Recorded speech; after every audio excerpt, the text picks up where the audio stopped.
Good morning. Thank you everyone so much for coming. My name is Kathleen Sable. I'm a board member of the Notre Dame Club of Phoenix, and we are so grateful to be here today. Whoop, there's a doggy in the house. Thank you, Dr. Seaman, so much for your assistance in coordinating here at Creighton. We're so glad to have Creighton now as a friend to our board, so thank you so much. I am pleased to introduce Dr. Bernard Nahlen. In 1992, he arrived in Kenya, where he spent the next 7 years as director of the CDC Field Research Station in collaboration with the Kenya Medical Research Institute. And under his leadership, the field station conducted several seminal studies, including the health impact of insecticide-treated bed nets for malaria prevention in an area of intense perennial transmission, the efficacy of intermittent preventative treatment for control of malaria and pregnancy, and interactions between HIV and malaria among pregnant women and children. Thank you so much, and please join me in welcoming Dr. Bernard Nahlen.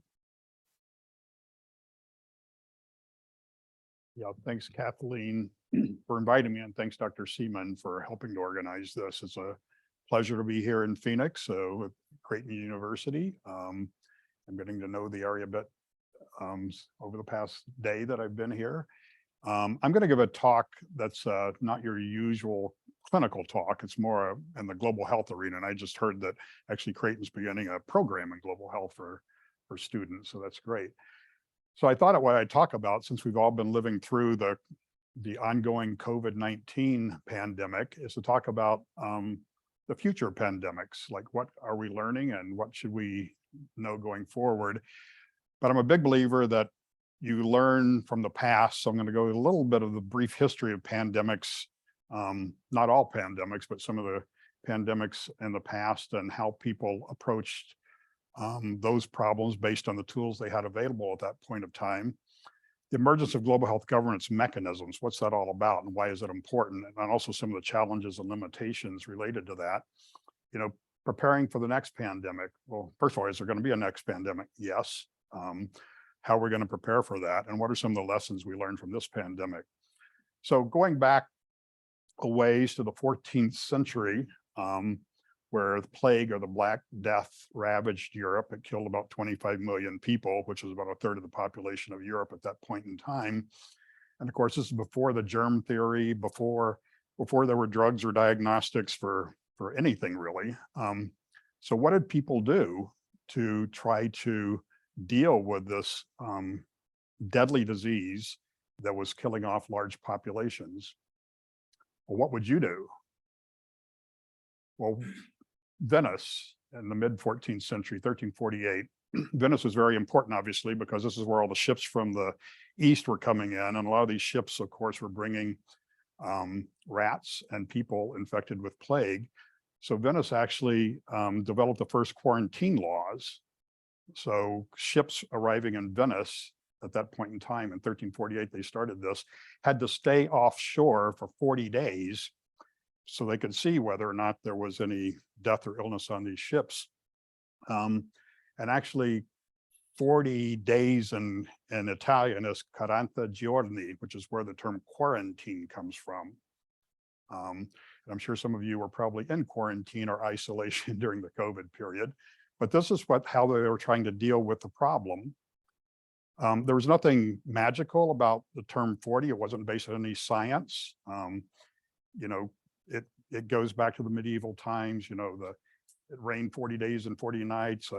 Jesus fasted for 40 days in the desert. So 40 was associated with a time of testing and trial and tribulation. Again, it wasn't really based on any scientific factors.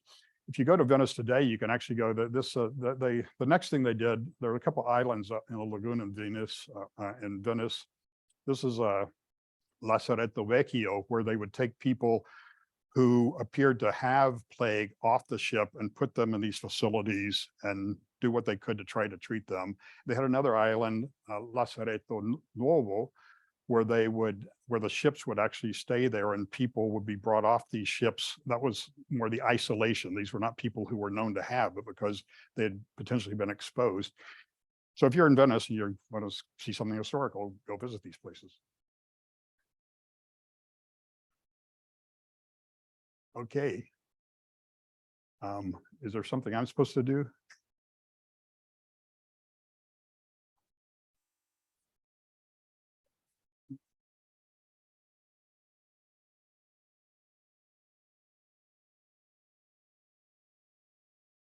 And for medical and nursing and doctors and others, if you were on call at that point in time, this is what you did. They had these long masks because they thought this would keep the doctor's nose too close to the patient, because they thought that might have something to do with plague transmission. They wore these long coats and gloves. They had the stick so you could kind of examine the patient. And today you can, if you're in Venice, you can buy these masks. So for your next Halloween costume, if you're looking for ideas, here's something to think about. So that's the plague. And again, quarantine, isolation, this is the best they could do. It really wasn't until the cholera outbreaks in the 19th century that they realized that quarantine isolation by itself was not good enough. And cholera, this is a map, this is by Hiram Brigham in 1831.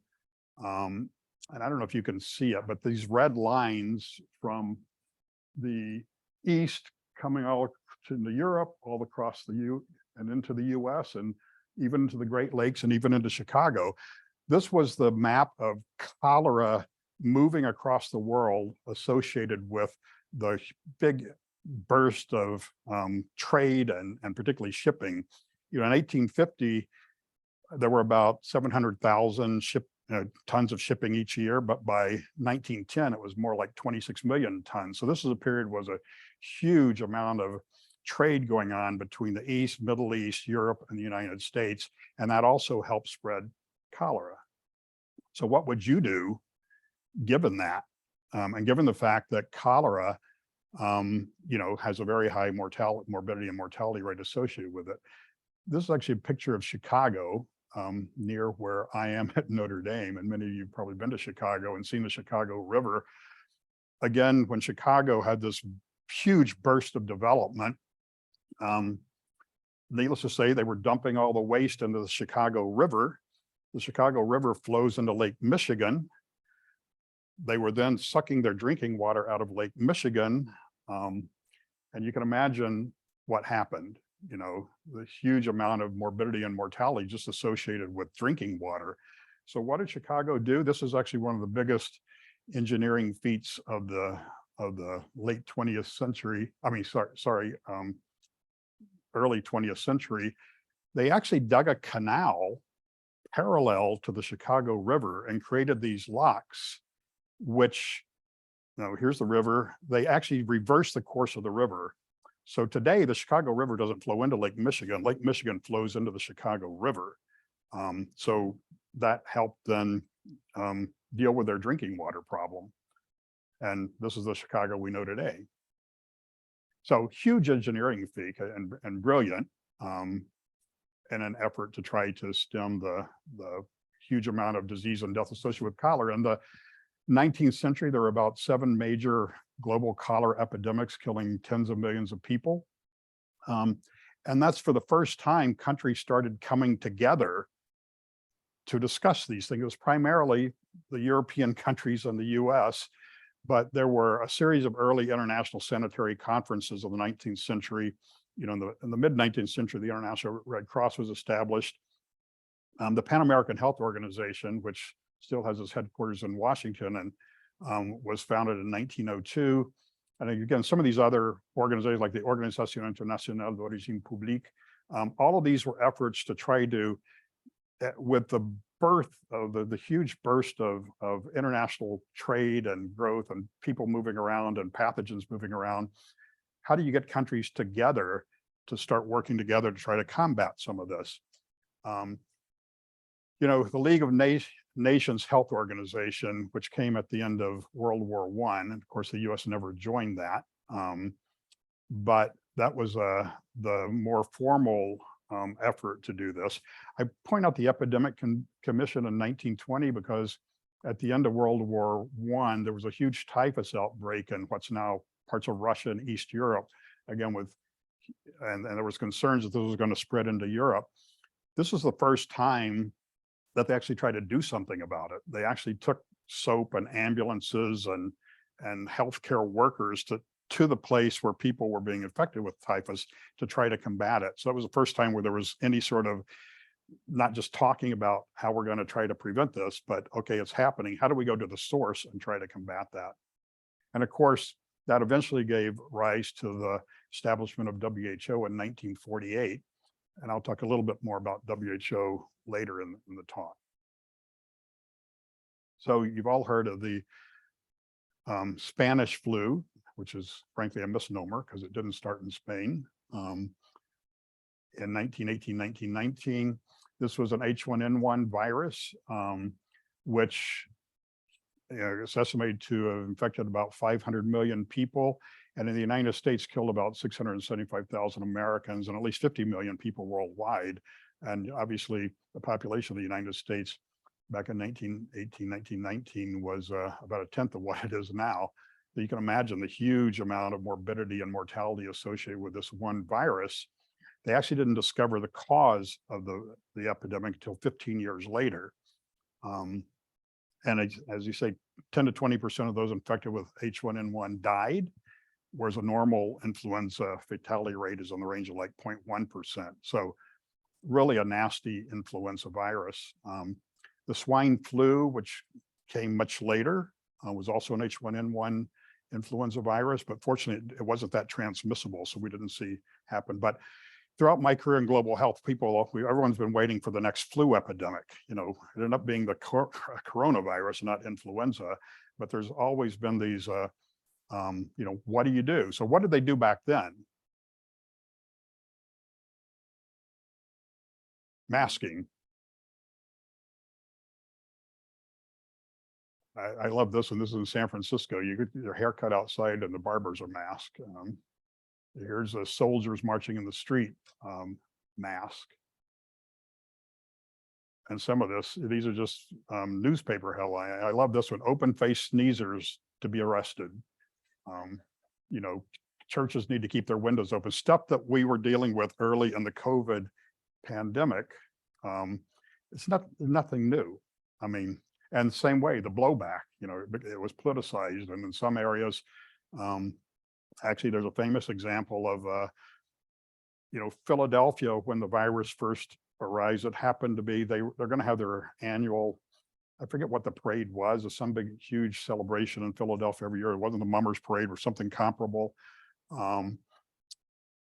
So they decided to just go ahead and kind of ignore there was this virus out there.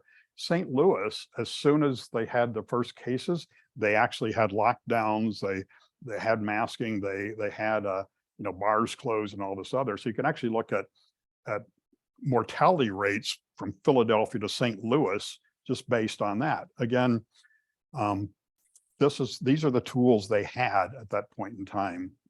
And of course, you had some charlatans out there selling snake oil. Here's the Vino's lightning cough cure. So stuff that we saw and we've all seen in this pandemic is stuff that is not new. When I first came into medicine, it was HIV AIDS. And most of you in the room are too young to even remember what that was all about or what the atmosphere in the country was like at that point in time.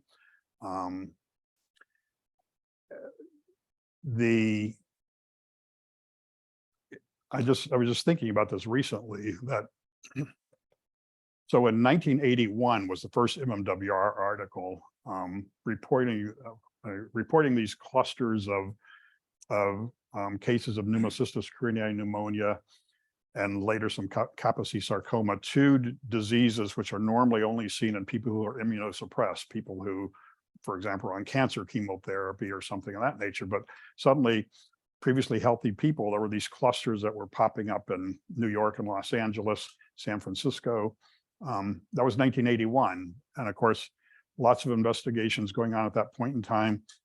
It wasn't until 1983 that Luc Montagnier and his colleague in Paris isolated a retrovirus, which appeared to kill T cells.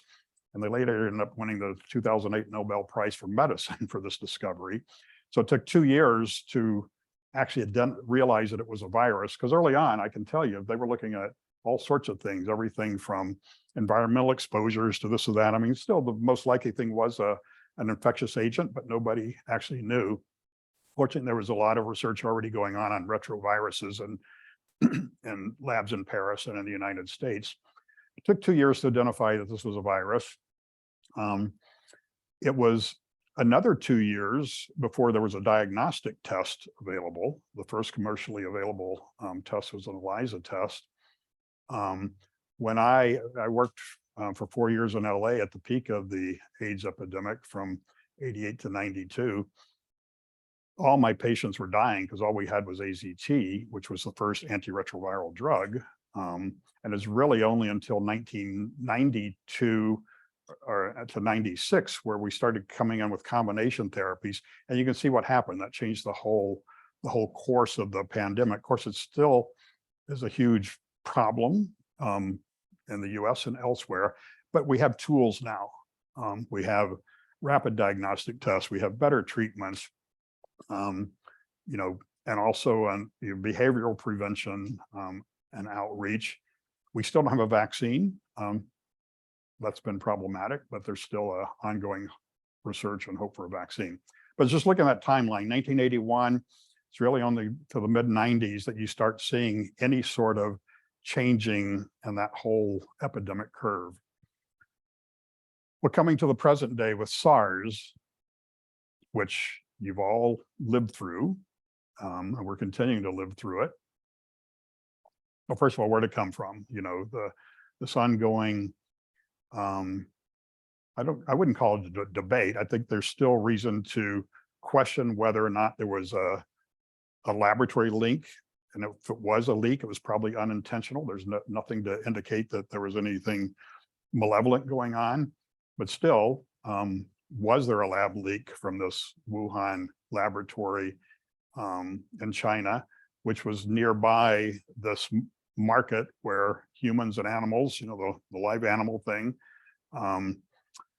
So all we know is that it was likely a spillover from animals to humans, and whether that was an accidental lab leak in Wuhan where they were working with these viruses, or whether it happened in a setting like the Wuhan market is still something that is being discussed.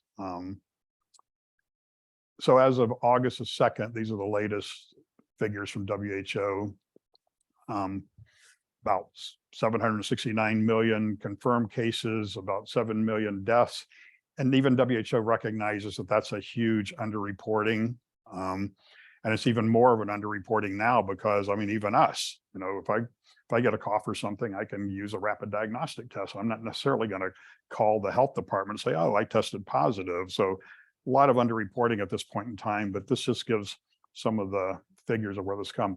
I bring this up because I was talking about AIDS because it's still hard for me to wrap my mind around how fast things happen with COVID. Not only how fast it spread, but within a month of COVID, of these clusters being reported from China, they published the viral genome, which was accessible to everybody. We didn't have those tools back in the early days of HIV or and that rapidly led to a diagnostic test and eventually rapid diagnostic test. Obviously, early on, there were lots of, because of the hospital being filled with people trying to understand, are some of these drugs that are already available, will they do anything like hydroxychloroquine or ivermectin or some of these drugs? And the studies can show that they didn't. Now, of course, we have Paxlovid and some other drugs in development. But the thing I really find amazing is how rapidly the vaccines were developed. And it's not that the vaccines, and I can understand why people early on were a bit skeptical, like, did someone cook this up in their backyard? Or how did this happen? Because again, if you look at the schema, like whooping cough, 1908, and it was, if you look at how long it's taken for some of these other infectious diseases to actually have an effective vaccine. Whereas within COVID, they started testing the mRNA vaccines and also the AstraZeneca vaccines in, the April of 2020. And by the end of the year, the results, when I heard they were testing, well, the vaccine is 30 to 40% effective. That's pretty good given the burden of this disease. When it came out like 95% and the safety profiles was really mind-boggling. But it's not because this happened. I mean, the pandemic happened suddenly and the ability to create vaccines was very fast, but there had already been a lot of research on potential vaccines for COVID. And that's primarily because of the original SARS outbreak in 2001, 2002. I was at WHO for back then for a few years. That was the SARS-1. COVID-19 is the SARS COVID-2. And that one had a much higher case fatality rate, but fortunately it wasn't that as transmissible because there wasn't asymptomatic transmission. So people with the original SARS outbreak, it was easy to, someone symptomatic, find them, isolate them, quarantine them, and prevent spread. Whereas with the COVID-19, of course, a lot of the transmission is from asymptomatic infections, which is a bigger challenge. There's another COVID virus called Middle Eastern Respiratory Syndrome, which is actually transmitted from camels to humans. So not something we normally have to worry too much about in this area, but it has a case fatality rate of around 35%. So even though it's rare, you just can imagine a case fatality rate where 1 out of 3 people dying is pretty astounding. So given these preceding events, there was already a lot of research going on about potential COVID vaccines. So as soon as they had the viral genome and they had this mRNA template, which had never been used before, they were able to bring these together in a pretty remarkable way. And these are just recent data from WHO on the COVID-19 vaccines which have been administered. Needless to say, the orange and red are some of the countries where there hasn't been a lot of vaccine rollout. And of course, we all know, even in our own country, the unfortunate, in my view, I'll just say it, politicization of COVID-19 vaccines and the damage that's done to many people who, like I said, I know why you don't want to be the first one to get vaccinated because you want to see what's going on. But the bottom line is the vaccines do prevent severe disease and death. And I'm sure most of you in this room would encourage everybody to get vaccinated. I go back to where it came from, some new data links the pandemic's origin to the raccoon dogs at the Wuhan market. The genetic samples from the market were recently uploaded to an international database, so they were able to look at this. China, unfortunately, has not been good players in all of this when it comes to allowing full access to the data, to the Wuhan labs, to the et cetera, et cetera. So as soon as this was uploaded, the Chinese scientists had to take it down. But based on this recent, it does appear that there's probably an animal origin and probably related to this raccoon dog that was infected originally from bats. So I bring this up because, most pandemics actually are caused by transmission of diseases between animals and humans, these zoonotic diseases. And there's different ways germs are spread between people and animals. Some of it's direct contact, I like whoever had their dog on with them because I love dogs, but I think many of us have pets, petting and touching animals, bites and scratches, that's direct contact. Indirect contact through aquariums, barns, farms, plants, soil, vector-borne diseases, which is where I spent most of my career doing research, ticks or insects. In fact, when I first came to Notre Dame back in 2017, people kind of forget about Zika. Anyone remember Zika? That was the big thing then. It still exists, but again, another disease that was vector-borne that was causing a lot of concern, rightfully so, internationally. Foodborne diseases, it's very common throughout the world, and here in the United States, about 1 in 6 Americans get sick each year from eating contaminated food or waterborne, being exposed to contaminated water that's been infected. So this whole, the bottom line is we live in an environment where we're interacting not only directly and indirectly with animals, but also the ecological environment, which sets us up for being exposed to all sorts of stuff, viruses transmitting from animals to humans. And again, roll this back, just remember 2014, 2015, the Ebola epidemic in West Africa, and the huge international response to that to try to keep it from spreading. And again, that's a virus which jumps from primates to humans. Ringworm. I remember as a kid growing up in Arkansas, I had lots of ringworm because I was always playing with animals. And of course, most fungi prefer cooler temperatures. So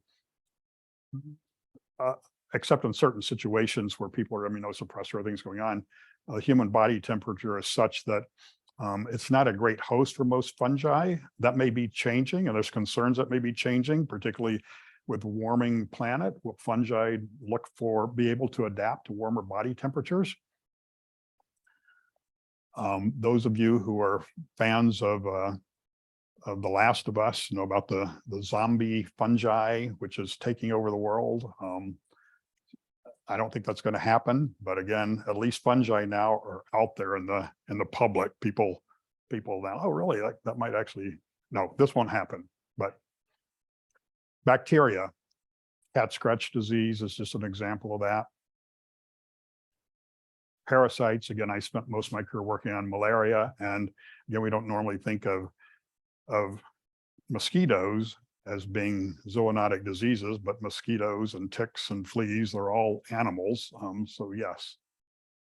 And in fact, the world's deadliest animal we always think of lions, tigers, and bears, but it's actually mosquitoes. Humans are second, mosquitoes are first. And that's not only malaria, it's dengue, chikungunya, Zika, and new diseases which are likely to emerge and be transmitted by mosquitoes, ticks, et cetera, et cetera.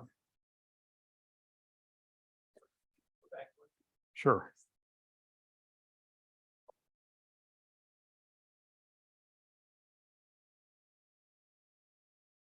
I'm happy to give these slides to anyone who wants them.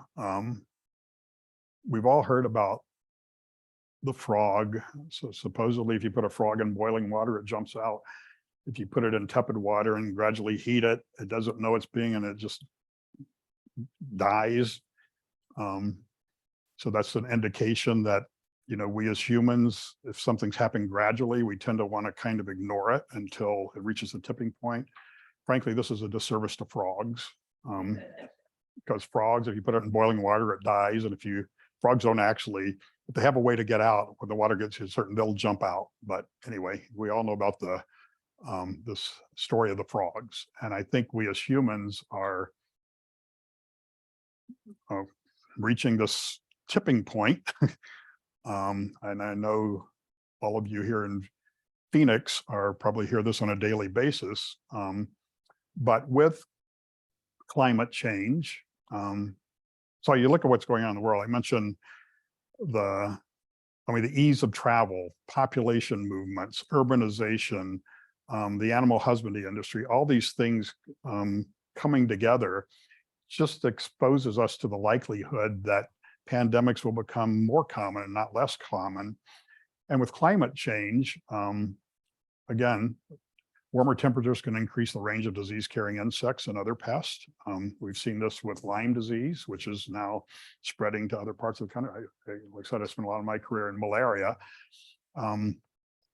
which does have a temperature range. And if it's too hot, it won't transmit. If it's too cold, it won't. But now some of the areas that previously were colder are starting to see malaria transmission. Large displacement of populations. And again, people who may be moving from one area where they may have fairly good immunity to certain diseases, but they're moving into areas where people don't have that same immunity. So that's just another example.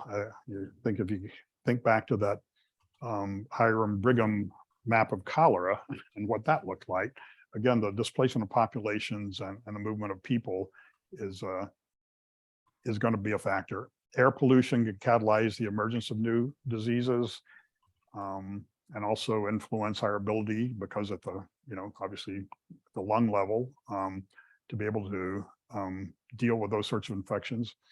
Changes in climate water cycles will change water availability, increase exposure to unsafe water. We see that with flooding already, where, you have, even here in the United States, we have a flood, and you have, for example, hog farms that then are flooded, and that then spills over and contaminates the local water supply, just as an example of that. And as the Earth's climate continues to warm, infectious diseases might migrate to areas that were previously too cold for them to survive. I think another interesting thing which people are looking at and concerned about is this melting of the permafrost or glaciers, which could lead to the release of pathogens into the environment, pathogens that have been dormant throughout recorded human history, but now could be released. So what's the future likelihood of a COVID-19 level pandemic? Again, this is a horseshoe bat. There's about 1,200 species of bats in the world. That's about a fourth, more or less, of all mammals. Here's some modeling that was done by folks who are very good at doing this. Looking at, there's about 1.7 million as yet undiscovered viruses in birds and mammals. Again, these are estimates, but this based on, it is based on some biologic data. About 40% of these have the potential to spill over to humans. So the model, which I'm going to give you the results of, included the global population, air travel networks, how people move around in communities, country preparedness levels, and how people might respond.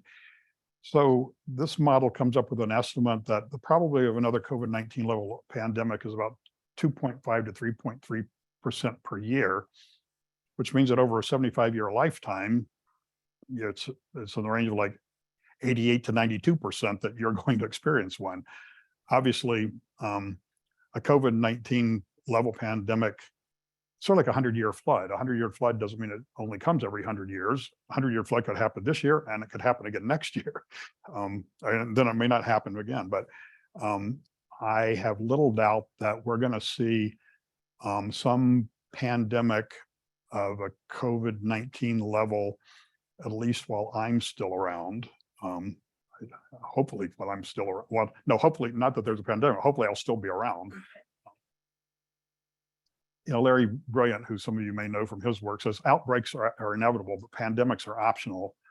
And that means that, you can imagine if early in the COVID-19 pandemic in China, where that was an outbreak, there had actually been a true response to try to contain that and deal with it and keep it from spilling, we would have been in a totally different place than we are today.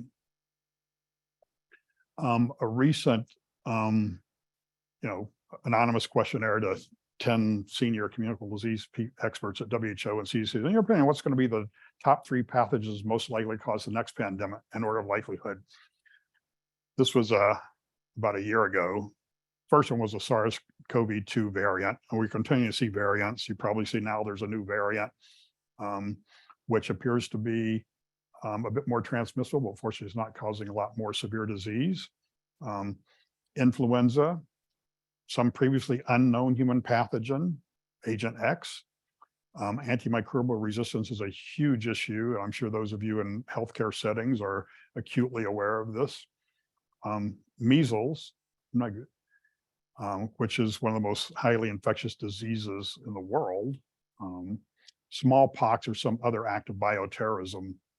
I don't know if you may be aware that even though smallpox has been eradicated from the globe, it's not extinct, because there are 2 labs that still have the smallpox virus. One of them at CDC in Atlanta and another one in Moscow. So the smallpox virus So I'm old enough where I still have my smallpox scar as a kid. The smallpox virus is still on the face of the earth. And each year, the beginning of the World Health Assembly is always a debate. Should this be destroyed or should we? And some people argue, well, we need to keep it around so we can study and understand. But there is this concern that this could happen. This is a little hard to read.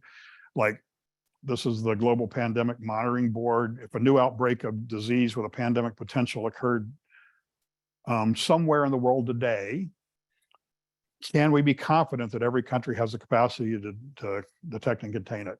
No.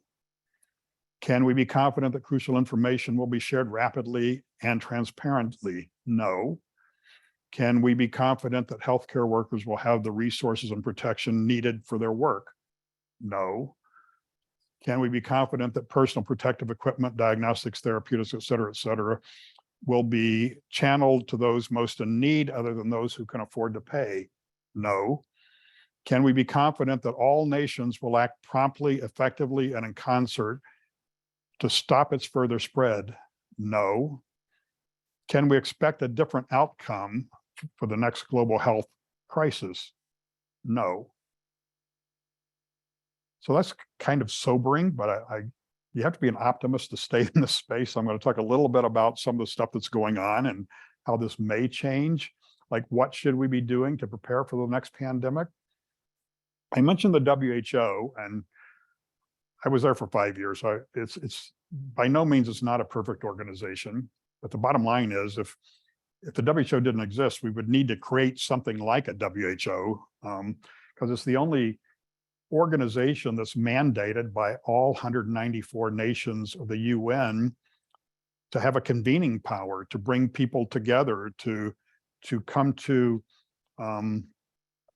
share information, to come up with recommendations on whatever the disease is. What is the drug or the diagnostic or the vector control tool? What should that look like?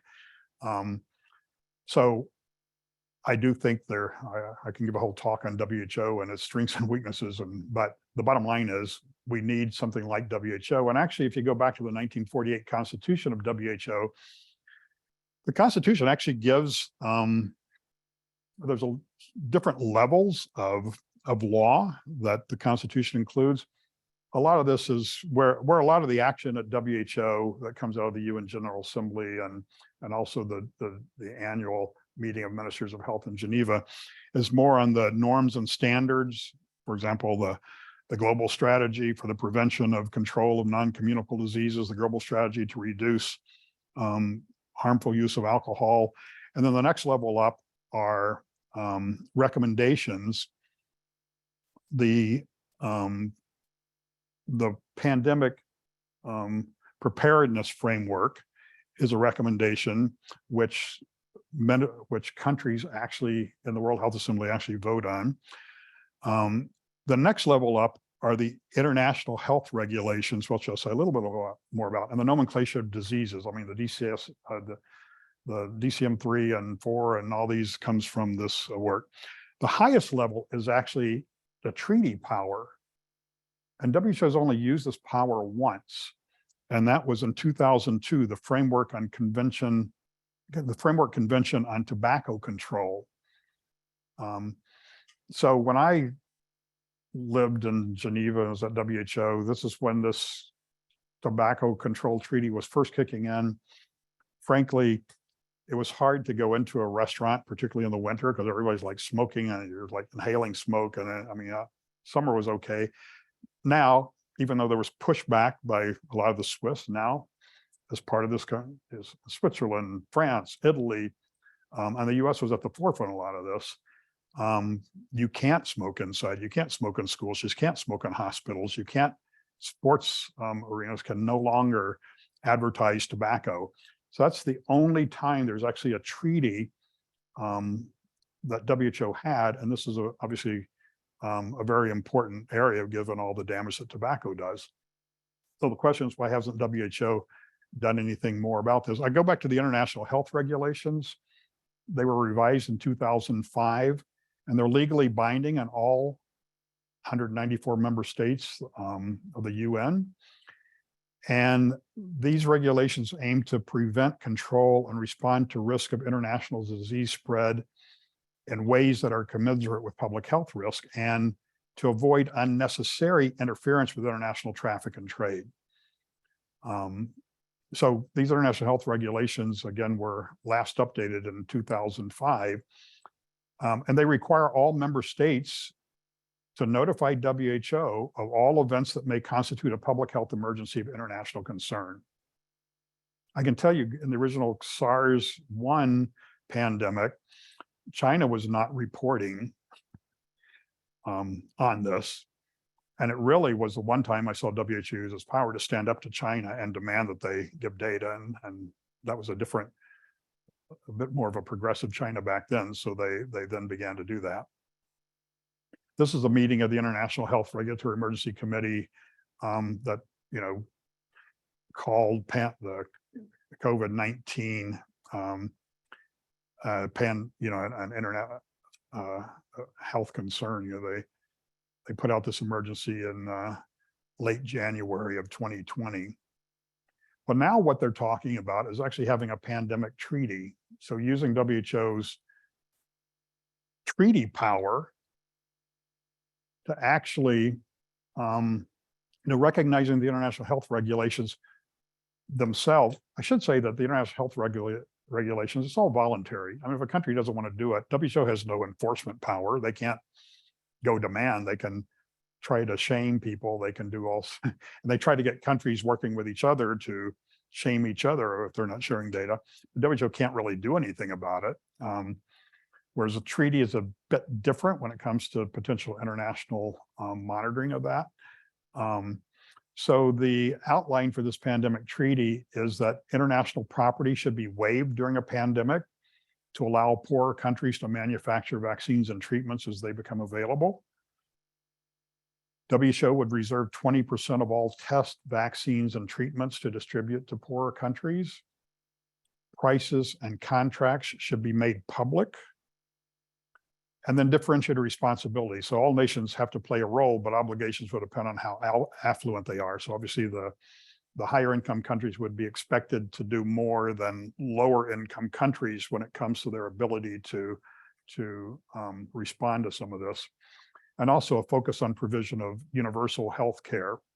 And again, the challenge is always going to be enforceability. But this is a work in progress. I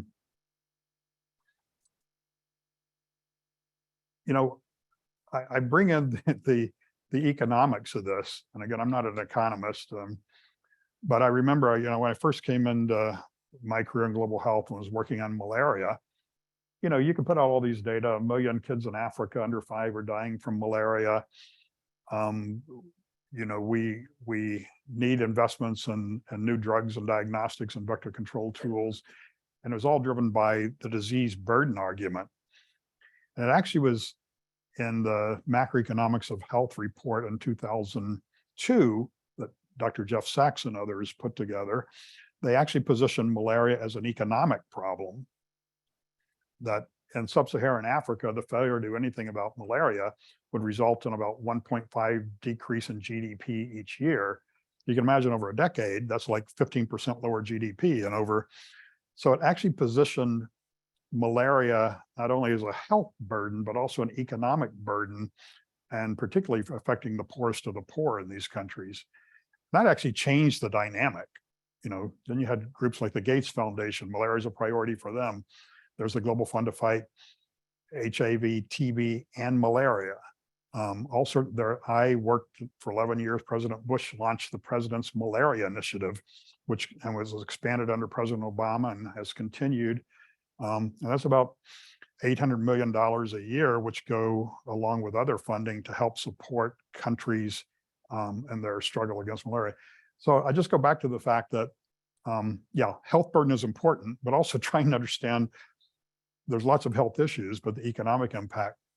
Just in 1 year, 2020, the estimated COVID-19 impact was a 4.5% reduction in GDP, which was equivalent to almost $4 trillion. And again, you all experienced it. I don't need to tell you how people's lives and their incomes and stuff were impacted by COVID-19. So here's some estimates from the International Monetary Fund. So over 5 years, the global cost of COVID pandemic has been almost $14 trillion. And if we invested $150 billion over the next 5 years to build up some of these systems and capacities, we could, so return on investment, 150 billion, potentially you can save trillions. And even though I come at this from a health perspective, I have a lot of respect for people in the private sector and economists and those that work at the World Bank and everywhere to do that. So, well, who would actually finance this? Well, again, there's the higher income donor countries, the same ones that are, I mentioned the Global Fund to Fight AIDS, TB, and Malaria. The US gives a third of that. That's about $14 billion every 3 years. The other 2/3 come from the European countries, Japan, some from China. International financing institutions like the World Bank, International Monetary Fund, regional banks, regional organizations, private sector and foundations. And I still think that a lot of the willingness of the private sector to get involved in this hasn't been truly tapped. They obviously have the expertise and all sorts of layer. And I mentioned the Bill and Melinda Gates Foundation. There are other foundations also, the Carlos Slim Foundation in Mexico, and others that would be willing to. And then domestic resources. Each country needs to put more of its own money on the table. And one of this is trying to get the ministers of health in countries engaging with the ministers of finance. You know, I've again seen this over and over again, being at country meetings. At a cabinet meeting in most countries, the Minister of Health is the weakest person at the table.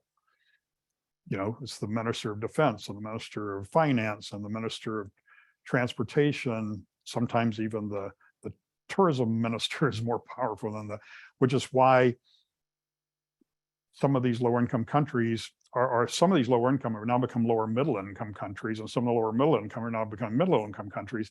They need to put more of their own resources into the health sector. So here's some of the key initiatives and reforms this year. Actually, next month at the UN General Assembly, there's going to be a high-level meeting on pandemic prevention, preparedness, and response. The only other time that's ever happened was back in the 80s around HIV/AIDS, or 90s around HIV/AIDS. So this is to have all countries actually talking about this.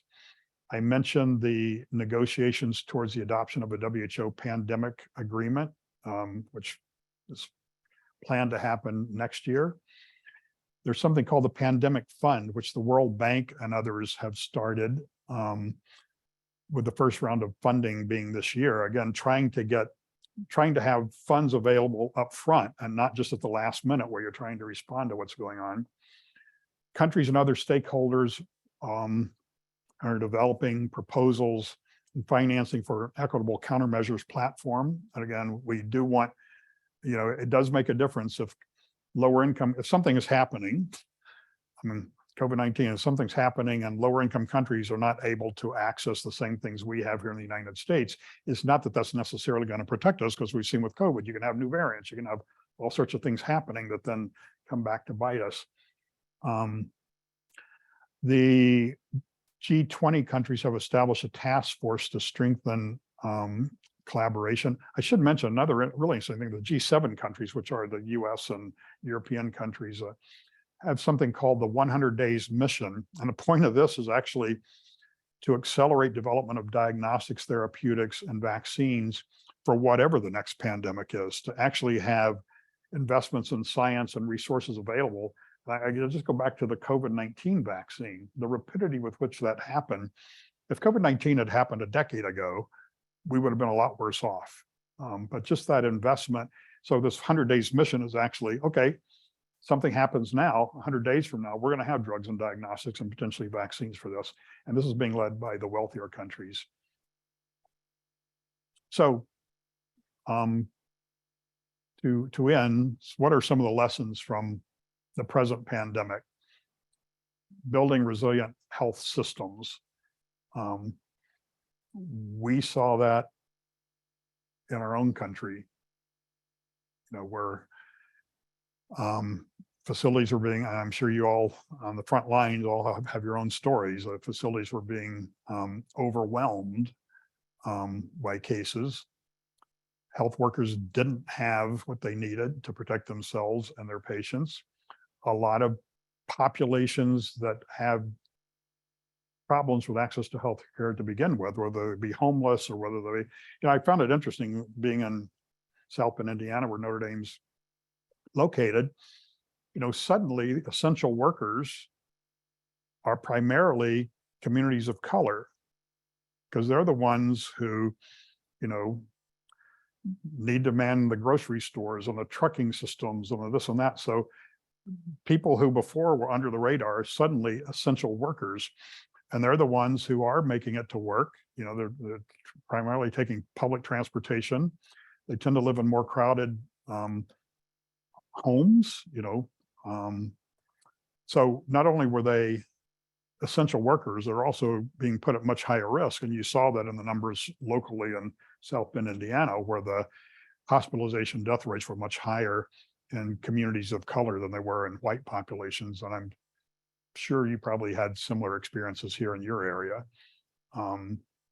Leadership and public trust are crucial. Enough said. I don't know how many times we need to learn that. I just go back to, again, if you just go think of those pictures back in the 1917-18 influenza pandemic, if you read stories, the same sorts of stuff was happening, that in areas where there was a sense of community and good leadership, there was much less damage than in other areas where people, and, there were people marching in the streets of San Francisco against masking, et cetera, et cetera. Defending the integrity of science and public health agencies. I've had many friends in public health who frankly have left because they were getting death threats. I don't know. I can't imagine in what imagination anyone would think that's a good thing. But we're in the process of hoping to train the next generation of public health, global health workers, as I know Creighton is too. How do you get students willing to go do that? Invest in biomedical research and development, focus on equity, adopt evidence-based laws and safeguard the rule of law, and fund and support robust global institutions. And you may have other things you'd like to add on this list, or some you might want to take off, but this is, I think, some lessons we can all take forward. So thank you. And I was asked to put this up here. So I'll just leave that there. And we have a few minutes for questions or comments.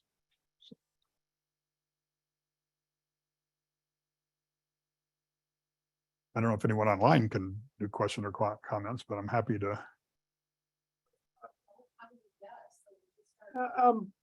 I have a question. Can you hear me?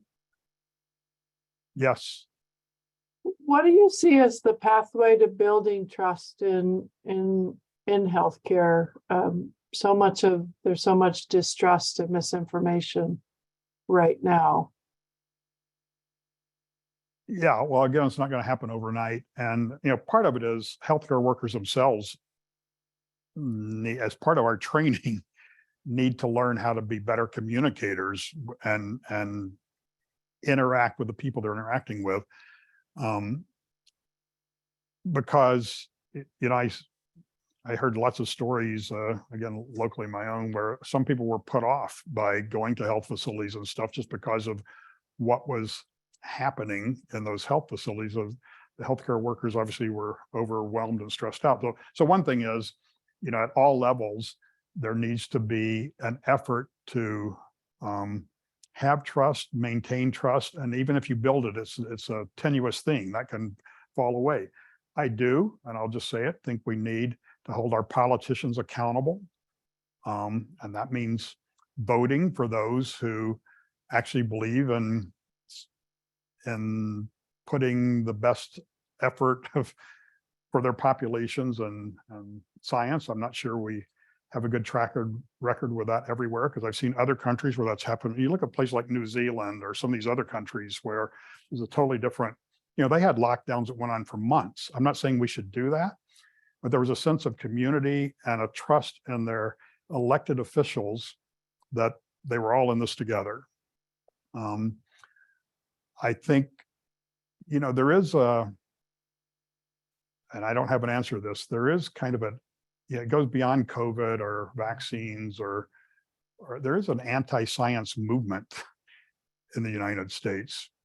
It's not new. It just seems to, maybe through social media, it just seems to be a bit more intense these days, a little easier to spread disinformation. We have let's face it, we have a candidate running on the Democratic ticket who not only doesn't believe vaccines work, he believes they cause damage. And that's, anyway, I think it's not going to be easy, but I think a lot of it is at a very local level, because no matter what happens, what the president or the governor or the senator says, at the very local level, if people do feel like they're part of a community and a response, and you have the press and religious leaders and other influencers, teachers in the community who are all working together in a true response, I'm optimistic that it can happen. Yeah, great. Thank you. Again, that was excellent kind of summation. Two things to pick up on that, and one just relating to what you were just talking about, first question, that idea of that sort of honest interaction with the communities or, around the world. And I think one of the things that came out of COVID-19 struggle was, I don't think people understand what science does, right, in its essence, right? And the whole idea of science is that we don't know and that we want to learn. And I think the problem in part is in research, we've gotten to the point where we want to promise the public that we're going to cure cancer, we're going to stop all pandemics, we're going to all live to 150, and it's all going to be wonderful, because then they'll pay for the research. And anything short of that, people are going to say, well, I'm not getting what I want, so I'm not going to pay for it. So maybe, being a little more honest in our approach that way. The other is this collaboration with different groups and the need for that. There was a meeting at the Vatican, December of 2015, on antimicrobial resistance. And it was interesting, you mentioned Ebola, and there was a nun who had been working in Liberia for 40 years. And one of her comments was, when WHO and the West and all came in, they weren't interested in what the people on the ground knew, because they already knew, what needed to be done. And of course, later on, they recognized the fact that no, the people on the ground actually did have insights and information that were crucial to really doing it well in these different contexts.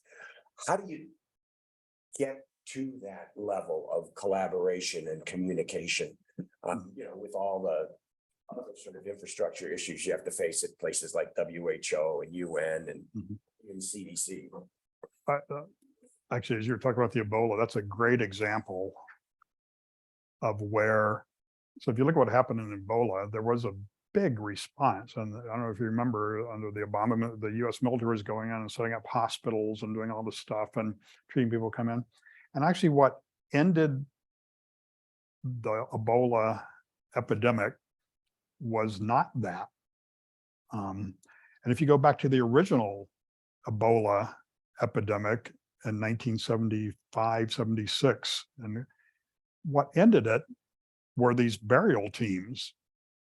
Because Ebola, fortunately, it's not transmitted through the air. You have to have pretty close contact. So people who were getting infected, the people in these communities in West Africa have very elaborate burial routines. So, someone from your family dies and you're washing them, you're doing all sorts of things, then you're getting infected and you're, making it these hospitals and hoping you're going to survive. So the intervention was to get people from the communities who were trained, and religious leaders and others, and families, allowing people to come in. Again, these were not people from Europe or the United States. These were local people to come in and actually bury the bodies, which was a huge cultural change, to allow someone just come and pick up and, people coming in all gowned and masked. But that's what stopped it. And it really was the community itself that was able to do this. And that's just another example.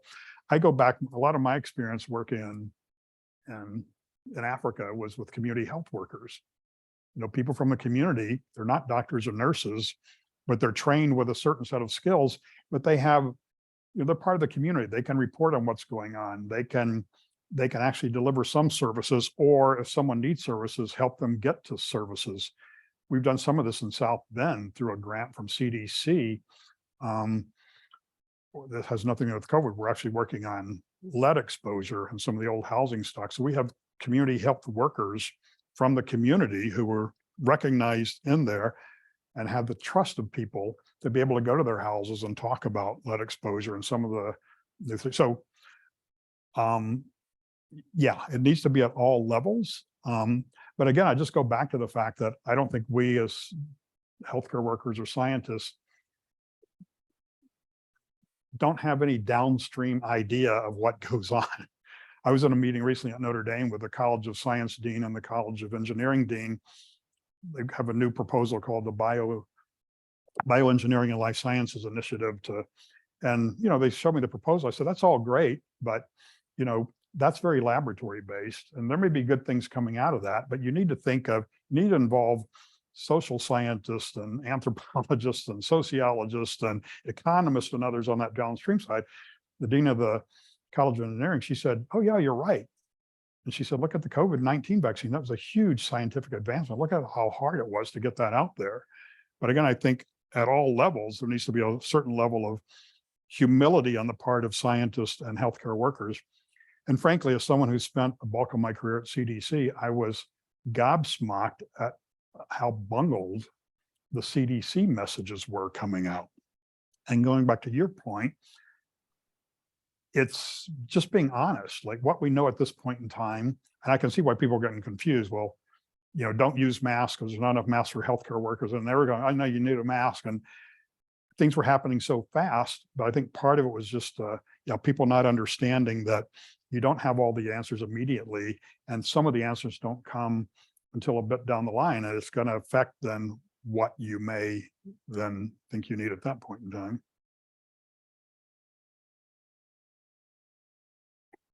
First of all, thank you so much for talking with us today. You were kind of talking about how the science behind the COVID pandemic was the fastest that came out. And then you also talked about the 100 Days Initiative, but what can you do in the future to kind of not play catch up, but maybe more with the science be ahead so that we're ready when the next pandemic does come? I'm sorry, could you say the last part?